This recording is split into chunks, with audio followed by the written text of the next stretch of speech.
Ray Sputnick, the stranded time traveler, trying to raise funds to repair his broken time machine, sat down for an interview yesterday for a question and answer session with reporters. Born 859 years in the future, Ray was a military brat who lived in multiple time periods, never growing attached to any of them. He is currently living out of his time machine in Washington state on a small farm where he keeps chickens. Asked where he calls home, Ray responded, "To be honest, I am not sure when I belong. I'll just talk about Earth since I don't want to spoil anything about the alien races humans meet. There is a lot of great stuff about ancient Rome. The Babylonians are way more relaxed than people think. About 300 years from now, Canada is a real party. Actually, the prehistory eras were exciting and complicated, but we can't talk about them until you figure out where humans came from, which could happen anytime now." After crash landing on Earth 3.5 years ago, Ray attended community college in Walla Walla, Washington to learn how money works in our era. Ray says, "Finance is way more complicated than I expected. With the advent of time travel, calculating interest rates got so complicated I think everyone just gave up on money. You can get the same item used through time trade that someone just bought new. That one-of-a-kind art piece might be hanging next to itself 400 years later. The future is mostly bartering and haggling. We use an advanced age dating scanner to make sure you aren't getting something someone is currently using in your same timeline. It also wreaks havoc with relationships if your angry ex from the future shows up to prevent you from meeting her in the first place. Someone ceases to exist somewhere, but it's too complicated to think about." When asked what he most liked about time travel, Ray said, "The universe is beautiful in the future and the past.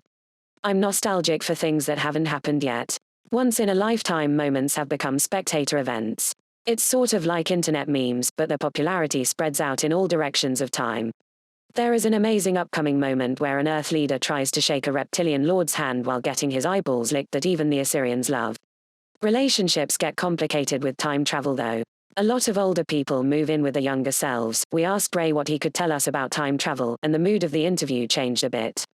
"I don't want to point any fingers, but you already know Earth spins, it orbits the sun, the solar system orbits the galactic center, and you know the local galaxy cluster moves towards the great attractor. Compared to cosmic background radiation, Earth is moving at 390 kilometers per second. How can you think you could just go back in time and still be on Earth? Going back 1 month means you also have to travel at least 1 billion kilometers to land where Earth was. Do you think a DeLorean can do that? You can't do any real-time travel without a high-mobility spaceship." Ray clarified that time traveling to a specific era on Earth is like landing on a planet-sized bullet moving at 10% the speed of light, and you have to find it by navigating the stars. It might not seem like much, but if your calculations are off in space or time by 1,000th of a percentage point, you missed your landing zone. Then you have to rerun the calculations. Time travel is great if you don't mind being lost a lot of the time. It's safest to land in the middle of nowhere and approach mass objects slowly.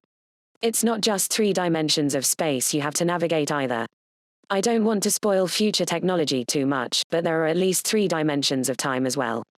That is at least 6 primary dimensions you have to account for to be in the right place at the right time." When asked how his ship could possibly cover those distances without achieving relativistic speeds, Ray laughed and responded, "It's not hard to go faster than the speed of light when your spaceship is also a time machine."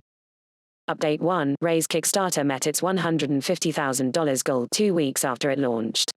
As a reward, Ray sent out plans for a smaller time machine to all who backed his project, though he estimates it will take a century before the blueprints can be fully understood.